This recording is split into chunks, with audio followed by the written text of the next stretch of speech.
Kryeministri i Kosovës në erdhën në sallë, në vend se me reflektu mbi debatin për çka ne po bisedojmë tash e sor, ai në fakt e shpërfaqi në mënyrën më të drejtë për drejtë misionin edhe qëllimin e tij me çu vendin zgjedhje. Shkurt edhe shqip një shpërfaqje e plot e një papërgjegjësie totale të qeverisë, e një pozicioni total autokratit dhe mbi gjitha një demagogji rreth zhvillimeve globale. Faleminderit zot Linaku për fjalimin. Tash rodhën e ka nga Aleanca për Bashkimin e Kosovës deputeti Besnik Tahiri dhe më pastaj Arjeta Rexhepi nga Lëvizja Vetëvendosje.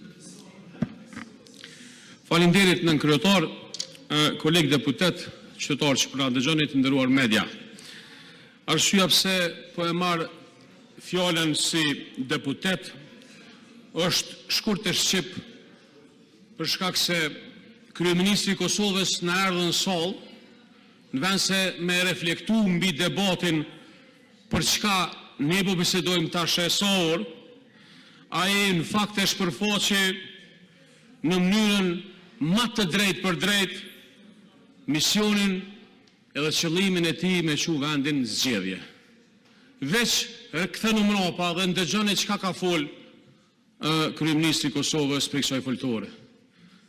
Foli i jam fillimisht i japi një analizë globale, pastaj tregoi çka ka bëu me shtesa, foli për projektet e veta dhe as në një moment nuk u kthy me u përgjigj në një kërkesë që grupi parlamentar i LDK-s me mbështetjen e opozitës sot e ka sjellë një rezolutë, ka sjellë një plan, ka sjellë një ide për me ulë çmimin e naftës. Pra ajo çka pam ne sot në fjalimin e tij është shkurt edhe shqip një shpërfaqje e plot e një papërgjegjësie totale të qeverisë, e një pozicioni total autokratit dhe mbi gjitha një demagogji rreth zhvillimeve globale, po asnjë veprim, asnjë pozicion rreth asaj se për çka po flasim dhe çka mund të bëjmë për me ndal për me zvoglu çmimin e naftës.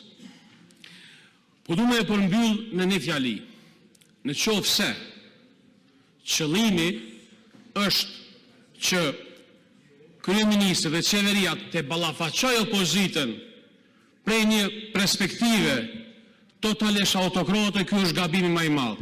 E them me përgjegjësi të plot, zgjedhjet janë paradere. Këto zgjedhje nuk po i sjell opozita, këto zgjedhje është ka i bjen formacioni politike që udhëhet qeverinë dhe mbi gjitha qëllimi i vetëm është bllokada dhe jo zgjidhja. Andaj mos ka sumetas kuptim me fol për këtë temë, mas krejt asaj që dëgjum, mas krejt pozicioneve, analizave, statistikave të cilat nuk i interesojnë qytetarit Kosovës. Sot qytetari i Kosovës don me ditë a do t'i lirohet çmimi i naftës. Dhe kjo përgjigje nuk u dha nga qeveria, në fakt eken pa nga përgjigja dhe eken nga